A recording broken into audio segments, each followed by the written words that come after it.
সমস্ত প্রশংসা সেই মহান আল্লাহ সুবহানাহু ওয়া তাআলার জন্যই, যে আল্লাহ রাব্বুল আলামিন পৃথিবীর সমস্ত সৃষ্টিকুলের মধ্যে হতে মানুষ জাতিকে সর্বোত্তম করে সৃষ্টি করেছেন এবং এই মানুষ জাতির মধ্যে থেকে মুসলিম জাতিকে সর্বশ্রেষ্ঠ জাতি হিসেবে এই পৃথিবীর বুকে পাঠিয়েছেন। যে আল্লাহ রাব্বুল আলামিনের প্রশংসা করে শেষ করা সম্ভব নয়, তাই আমরা এক কথায় প্রশংসা করি আলহামদুলিল্লাহ। অতঃপর আমাদের প্রিয় নবী হযরত মুহাম্মদ সাল্লাল্লাহু আলাইহি ওয়াসাল্লাম, যিনি আমাদের জন্য উত্তম আদর্শ, যিনার প্রতিটি কর্মে রয়েছে শিক্ষণীয় বিষয়, সেই মহানবী সাল্লাল্লাহু আলাইহি ওয়াসাল্লামের প্রতি অসংখ্য দরুদ ও সালাম নিবর্ষিত হোক। বলুন আল্লাহুম্মা সাল্লি আলাইহি ওয়া সাল্লিম ওয়া বারিক আলাইহি। সম্মানিত উপস্থিতি, আজকে আপনাদের সামনে পবিত্র কুরআন সূরা নিসা অধ্যায় 4 আয়াত নাম্বার 93 পরিবেশন করেছি। এছাড়াও মহানবী সাল্লাল্লাহু আলাইহি ওয়াসাল্লামের একটি মহামূল্যবান বাণী তুলে ধরেছি। ইনশাআল্লাহ তাআলা এই কোরআনের আয়াত এবং মহানবী সাল্লাল্লাহু আলাইহি ওয়াসাল্লামের মহামূল্যবান বাণীটিকে সামনে রেখে আজকের সংক্ষিপ্ত বক্তব্যের সমাপ্তি ঘটবে। আমা তৌফিকে ইল্লা বিল্লাহ। সম্মানিত উপস্থিতি, আজকে আপনাদের সামনে আমার আলোচনার মৌলিক বিষয়বস্তু হচ্ছে একজন মুমিন মুসলমানের মর্যাদা। আল্লাহ রাব্বুল আলামিন আসমান এবং জমিনের বুকে একজন মুমিন মুসলমানের মর্যাদা থেকে বেশি কিছু এই পৃথিবীর বুকে মূল্যবান জিনিস প্রেরণ করেননি।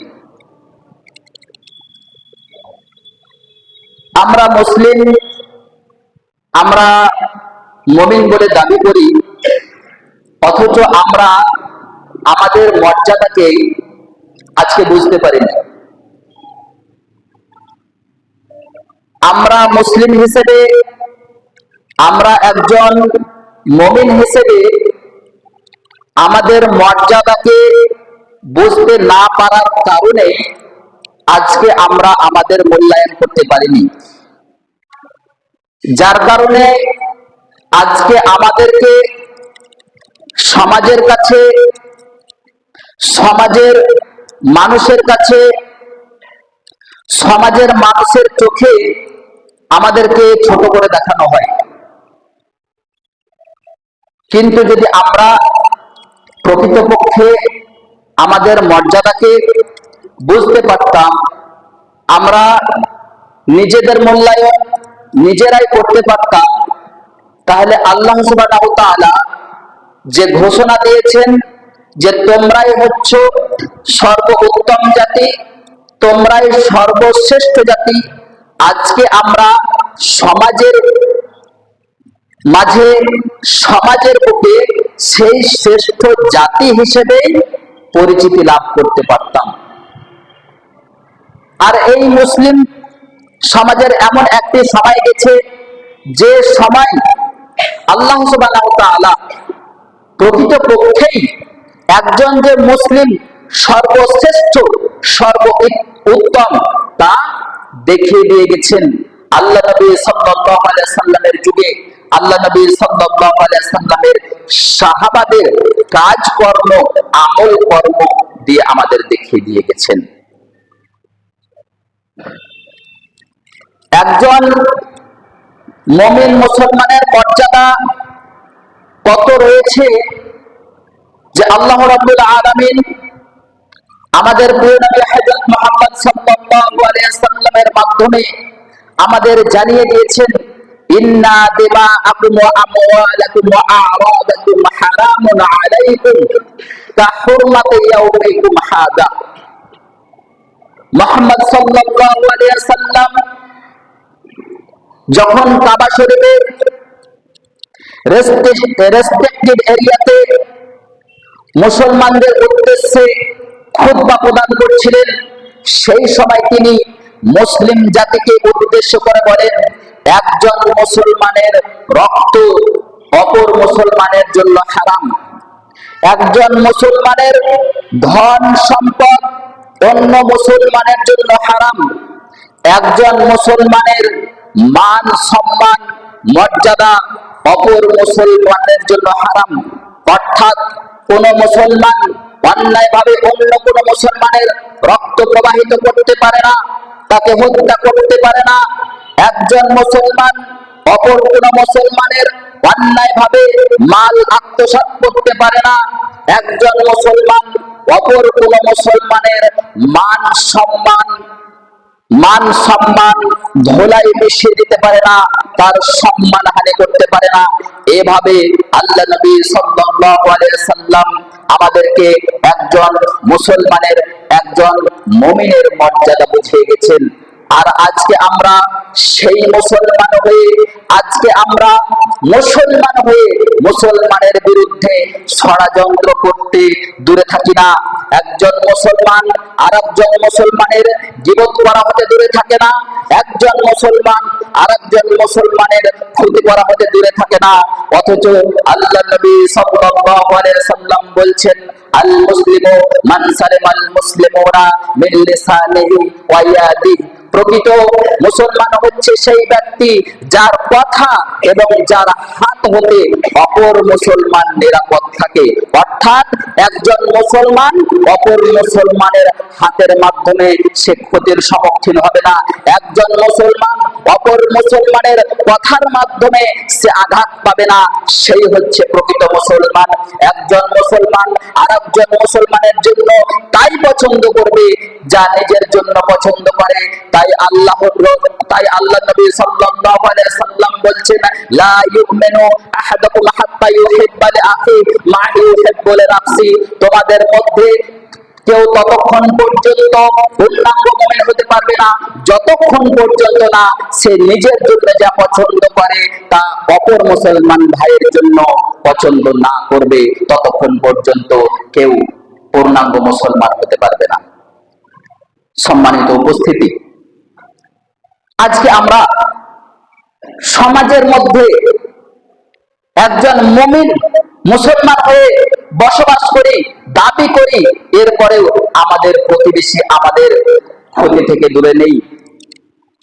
আজকে আমরা আমাদের প্রতিবেশীকে বিভিন্নভাবে কষ্ট দিয়ে থাকি, মুখের দ্বারাই কষ্ট দিয়ে থাকি, হাতের দ্বারাই কষ্ট দিয়ে থাকি। এমনকি কোন প্রতিবেশীর বাড়ি থেকে যদি বার হওয়ার জন্য একটি রাস্তার প্রয়োজন হয়, এক হাত রাস্তার প্রয়োজন হয়, এরপরে আমরা সেই একটি রাস্তা, এক হাত রাস্তা ছাড়তে রাজি নই। অথচ আল্লাহ নবী সাল্লাল্লাহু আলাইহি সাল্লাম এই মুসলমানকে উদ্দেশ্য করে বলেছেন, এই মুমিনদেরকে উদ্দেশ্য করে বলেছেন, আল্লাহু লা ইউমিনু, আল্লাহু লা ইউমিনু, আল্লাহু লা ইউমিনু। আল্লাহর শপথ করে বলছি, সে কখনোই মুমিন হতে পারে না, সে কখনোই মুমিন হতে পারে না, সে কখনোই মুমিন হতে পারে না। সাহাবায়ে কেরামগণ আল্লাহ নবী সাল্লাল্লাহু আলাইহি সাল্লামকে জিজ্ঞাসা করলেন, হে আল্লাহ নবী, সে কোন ব্যক্তি যার ব্যাপারে আপনি এত তাকিদ দিয়ে বলছেন যে সে কখনোই মুমিন হতে পারে না, সে কখনোই মুমিন হতে পারে না? আল্লাহ নবী সাল্লাল্লাহু আলাইহি সাল্লাম বলছেন, আল্লাযী লা ইয়ামানু জারাহু বাওয়াইকাহু। যার প্রতিবেশী তার ক্ষতি হতে, তার অনিষ্টতা হতে নিরাপদে না থাকে। আর আজকে আমরা সেই নবীর উম্মত হয়ে এই পৃথিবীর বুকে সামান্য একটু জিনিসকে কেন্দ্র করে একজন মুসলমান অপর মুসলমান ভাইয়ের রক্ত প্রবাহিত করতে আমরা দ্বিধাবোধ করি না। একজন মুসলমান অপরজন মুসলমান ভাইয়ের আমরা গীবত করতে কোন রকমের দ্বিধাকণ্ঠিত হই না। একজন মুসলমান অপরজন মুসলমানের ক্ষতি করা থেকে আমরা দূরে থাকি না। যখন ভোট আসে তখন বোঝা যায় যে একজন মুসলমানের দায়িত্ব কি ছিল, তার কর্তব্য কি ছিল আরেকজন মুসলমানের প্রতি। অথচ যখন ভোট আসে তখন দেখা যায় যে সেই মুসলমান আরেকজন মুসলমানের জন্য সে সবচাইতে বড় শত্রু হয়ে দাঁড়িয়ে গেছে। অথচ আল্লাহ রাব্বুল আলামিন একজন মুসলমানের মর্যাদা, একজন মুমিনের মর্যাদা এই পৃথিবীর বুকে, আসমান এবং জমিনের বুকে যা কিছু আছে তা সব থেকে একজন মুমিন মুসলমানের মর্যাদা তিনি এই মুসলিম জাতিকে দিয়েছেন। আল্লাহ নবী সাল্লাল্লাহু আলাইহি সাল্লামের হাদিস দ্বারা বোঝা যায় আল্লাহ রাব্বুল আলামিন পৃথিবীকে ধ্বংস করা সহজ মনে করেন। লা সাওয়ালাদ দুনিয়া আহওয়ানু আলাল্লাহি মিন কাতলি মুসলিমিন, অর্থাৎ একজন মুমিনকে হত্যা করার চাইতে দুনিয়াকে ধ্বংস করে দেওয়া আল্লাহ সুবহানাহু ওয়া তাআলার নিকট হালকা গুনাহ। এছাড়াও আল্লাহ নবী সাল্লাল্লাহু আলাইহি সাল্লামের হাদিস দ্বারা বোঝা যায় যে কেউ যদি নিজ হাতে কাবা শরীফকে ধ্বংস করে, একটি কাবা শরীফের ইটকে খুলে ফেলে, এতে যত গুনাহ হবে এর থেকে অধিক বড় গুনাহ হবে কেউ যদি কোনো মুসলমান মুমিন ভাইকে নিরপরাধ মুমিন মুসলমানকে হত্যা করে। তাহলে হযরত আব্দুল্লাহ ইবনে আমর রাদিয়াল্লাহু তাআলা আনহু তিনি বলছেন, রাআইতু রাসূলুল্লাহ সাল্লাল্লাহু আলাইহি ওয়াসাল্লাম ইয়াতুফু বিল কাবা, আমি আল্লাহ নবী সাল্লাল্লাহু আলাইহি ওয়াসাল্লামকে কাবার চতুর্পাশে তওয়াফ করতে দেখেছি। তিনি কাবার চতুর্পাশে প্রদক্ষিণ করছিলেন, ওয়ায়াকুল, এবং কাবাকে উদ্দেশ্য করে বলছিলেন, মা আতিয়াবাকে ওয়া আতিয়াবা রিহাকে, হে কাবা তুমি কতই না পবিত্র, তোমার সুগন্ধ কতই না সুন্দর। মা আদামাকে ওয়া আদামা রিহাকে, মা আদামাকে ওয়া আদামা হুরমাতিকে, তুমি কতই না মহান, তোমার সম্মান কতই না উঁচু। ফাওয়াল্লাযী নাফসু মুহাম্মাদিন বিয়াদি, তবে সেই সত্তার কসম করে বলছি যার হাতে মুহাম্মদ সাল্লাল্লাহু আলাইহি সাল্লামের প্রাণ রয়েছে, লা হুরমাতুল মুমিন ইনদাল্লাহি আযামু মিন হুরমাতিক, অবশ্যই একজন মুমিন মুসলমানের মর্যাদা তোমার মর্যাদার থেকেও অধিক। আল্লাহু আকবার। পৃথিবীর বুকে সর্বশ্রেষ্ঠ ঘর যদি বলেন সেটা হচ্ছে কাবা। আপনি যদি এই মসজিদে এক ওয়াক্ত নামাজ পড়েন আর কাবা শরীফে যদি এক ওয়াক্ত নামাজ পড়েন তাহলে 1,00,000 গুণ বেশি নেকি পাবেন।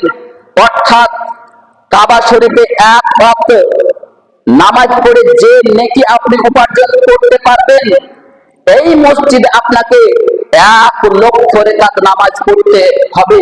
এরপরে কাবা শরীফে যদি 1 রাকাত নামাজ পড়েন তাহলে তার সমান হবে। অর্থাৎ সাধারণ মসজিদে 1,00,000 রাকাত নামাজ পড়ে যা নেকি হবে, আবার আপনার কাবা শরীফে 1 রাকাত নামাজ পড়ে সেই পরিমাণ নেকি হবে। তাহলে কাবার মর্যাদা আল্লাহ সুবহানাহু ওয়া তাআলা কত উঁচুতে রেখেছেন। এরপরেও আল্লাহ নবী সাল্লাল্লাহু আলাইহি সাল্লাম সেই কাবাকে উদ্দেশ্য করে বলছেন, লা হুরমাতুল মুমিন ইনদাল্লাহি আযামু মিন হুরমাতিক, অবশ্যই একজন মুমিন মুসলমানের মর্যাদা তোমার মর্যাদার থেকেও অধিক। অথচ সেই মুসলমান আমরা, সেই মুমিন আমরা, আজকে আমরা নিজেদের মূল্যায়ন করতে পারিনি। আমার মুসলমান ভাইকে যেভাবে তার সাথে ব্যবহার করা উচিত সেই রকম ব্যবহার আমি তাকে দিতে পারিনি। যে মুসলমান ভাইয়ের প্রতি আমার দায়িত্ব ছিল, যে কর্তব্য ছিল, সেই কর্তব্য আমি সঠিকভাবে পালন করতে পারিনি। এর উল্টো কি করেছি, যখন ভোট এসেছে তখন সেই মুমিন মুসলমান ভাইয়ের বিরুদ্ধে আমি বিভিন্ন রকম ষড়যন্ত্র করে তাকে এই পৃথিবীর বুক থেকে দূরে সরিয়ে দিতে দ্বিধাবোধ করিনি। অথচ আল্লাহ নবী সাল্লাল্লাহু আলাইহি সাল্লাম বলছেন, লাউ আন্না আহলাস সামাওয়াতি ওয়াল আরদি ইজতামাউ আলা কাতলি মুসলিমিন, হে বিশ্ববাসী জেনে রাখো, আসমান এবং জমিনের অধিবাসী সমস্ত অধিবাসী যদি একত্রিত হয়ে একজন নিরপরাধ মুসলমানকে হত্যা করার জন্য একত্রিত হয়, লাকাব্বাহুমুল্লাহু জামিআন আলা উজুহিহিম ফিন্নার, তবে আল্লাহ সুবহানাহু ওয়া তাআলা আসমান এবং জমিনের সমস্ত অধিবাসীকে একসাথে টানতে টানতে মুখের ভরে হাঁচড়াতে হাঁচড়াতে নিয়ে গিয়ে জাহান্নামে নিক্ষেপ করতে কিঞ্চিত পরিমাণ দ্বিধাবোধ করবেন না। সম্মানিত উপস্থিতি, আমরা যদি আমাদের আজকে নিজেদের মূল্যায়ন নিজেরাই করতে পারতাম, তাহলে সমাজের বুকে আজকে আমরা বুক ফুলিয়ে চলতে পারতাম। এনআরসির নামে আমাদের ভিতরে আতঙ্ক আসতো না, এসআইআরের নামে আমাদের ভিতরে আতঙ্ক আসতো না। যদি আমরা সেই মুসলমান হতে পারতাম, যদি আমরা সেই মুমিন হতে পারতাম যে মুমিনের গুরুত্ব, যে মুমিনের মর্যাদা আল্লাহ সুবহানাহু ওয়া তাআলা এবং নবী করিম সাল্লাল্লাহু আলাইহি ওয়াসাল্লাম আমাদেরকে জানিয়ে দিয়ে গেছেন। অথচ আমরা দাবি করি আমরা হচ্ছি শ্রেষ্ঠ জাতি। অবশ্যই শ্রেষ্ঠ জাতি, কিন্তু শ্রেষ্ঠ জাতি হিসেবে শ্রেষ্ঠত্ব বজায় রাখার জন্য আপনাকে যে কাজ করতে হবে, আমাকে যে কাজ করতে হবে, সেই কাজ কিন্তু আজকে আমরা আমাদের জীবনে বাস্তবায়িত করতে পারি না। আজকে আমরা সেই মুসলিম শ্রেষ্ঠ জাতি যাদেরকে সর্বশ্রেষ্ঠ গ্রন্থ আল কোরআন দেওয়া হয়েছে, এরপরেও আমরা কোরআনের বিরুদ্ধে গিয়ে বিভিন্ন রকম কাজের সাথে জড়িত থাকি। আজকে আমরা সেই মুসলমান যে মুসলমানকে আল্লাহ সুবহানাহু ওয়া তাআলা সর্বশ্রেষ্ঠ জাতি হিসেবে পাঠিয়েছেন, এরপরেও সেই মুসলিম হয়ে আমরা মুসলমানের যে কাজ সেই কাজ থেকে দূরে থাকি। আমরা সেই মুসলমান যে মুসলমানদেরকে সর্বশ্রেষ্ঠ নবী দেওয়া হয়েছে, যে নবীর কাছে সমস্ত নবী, যে নবীর কাছে সমস্ত নবী নিচু হয়ে আছেন, অর্থাৎ পৃথিবীতে আল্লাহ সুবহানাহু ওয়া তাআলা আদম আলাইহিস সালাম থেকে নিয়ে মুহাম্মদ সাল্লাল্লাহু আলাইহি সাল্লাম পর্যন্ত যত নবী এবং রাসূল পাঠিয়েছেন, তার মধ্যে সবচাইতে সর্বশ্রেষ্ঠ নবী হচ্ছেন মুহাম্মদ সাল্লাল্লাহু আলাইহি সাল্লাম। আর সেই নবীর উম্মত হয়ে আজকে আমরা ইসলামের কৃষ্টি কালচার থেকে দূরে, আজকে আমরা ইসলামের যে বিধান রয়েছে সেই বিধান থেকে দূরে রয়েছি। তাহলে আজকে আমাদের মর্যাদা আমরা কোথা থেকে পাবো, আমরা কিভাবে অর্জন করতে পারবো, একটু চিন্তা করে দেখবেন।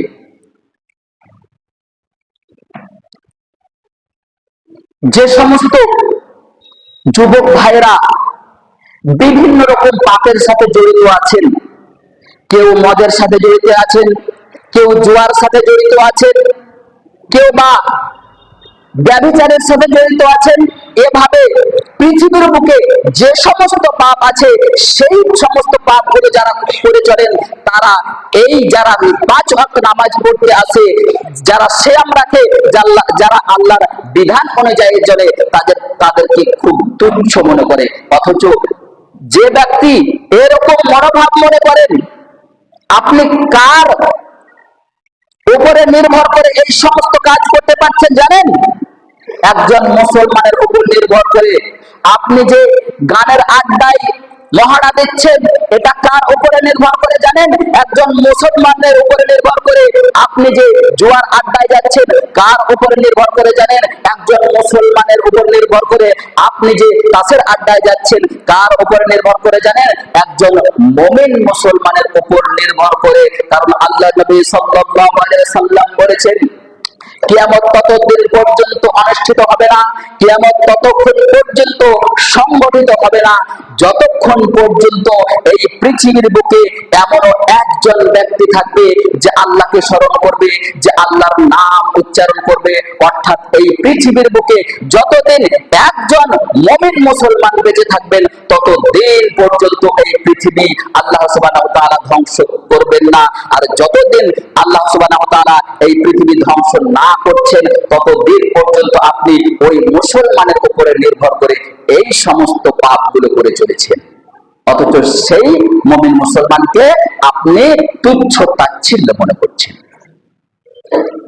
সম্মানিত উপস্থিতি, একজন মুমিন মুসলমানকে হত্যা করার ব্যাপারে আল্লাহ সুবহানাহু ওয়া তাআলা সূরা নিসা অধ্যায় 4 আয়াত নম্বর 93 মধ্যে বলছেন, ওমা ইয়াকতুল মুমিনান মুতাআম্মিদান ফাজাযাউহু জাহান্নাম, যে ব্যক্তি কোন নিরপরাধ মুমিন মুসলমানকে হত্যা করবে তার বাসস্থান হচ্ছে জাহান্নাম, সে সেখানে চিরকাল অবস্থান করবে।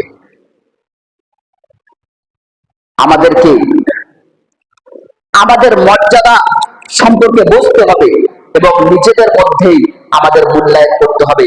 আমরা যদি আমাদের মূল্যায়ন নিজেরাই না করি তাহলে অপর কোনো জাতি আমাদের মূল্যায়ন করবে না। আমাদের কাজের মাধ্যমে প্রস্ফুটিত হবে যে আমি একজন প্রকৃত মুসলমান, একজন প্রকৃত মুমিন। আমার কাজের মাধ্যমে অপর জাতি কি হবে, আমার প্রতি ঈর্ষা করবে যে এরা কি জাতি, এদের মাধ্যমে পৃথিবীর সমস্ত মানুষ শান্তি বজায় রেখেছে, এদের মাধ্যমে সমাজের বুকে শান্তি প্রতিষ্ঠিত হচ্ছে, আমাদেরকে যেন দেখে তারা ঈর্ষা করে। আর এইরকম বাস্তব নমুনা ছিলেন আল্লাহ নবী সাল্লাল্লাহু আলাইহি সাল্লামের সাহাবীগণ, যাদের মর্যাদা দেখে, যাদের মান সম্মান দেখে, যাদের ব্যবহার দেখে ইহুদি খ্রিস্টানরা ইসলাম গ্রহণ করতে বাধ্য হয়েছেন।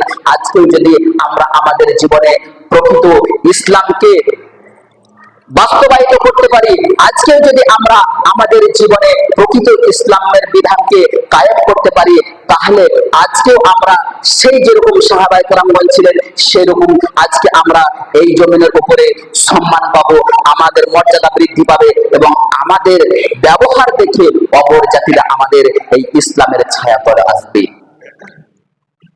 সম্মানিত উপস্থিতি, সময় শেষ, তাই আল্লাহ সুবহানাহু ওয়া তাআলার কাছে এই বলে দোয়া করি, হে আল্লাহ রাব্বুল আলামিন, আমরা পাপী তাপী বান্দা, যতদিন আমরা এই পৃথিবীর বুকে বেঁচে থাকবো ততদিন তুমি আমাদেরকে তোমার বিধান, ইসলামের বিধান মেনে চলার তৌফিক দান করো এবং আমাদেরকে এই পৃথিবীর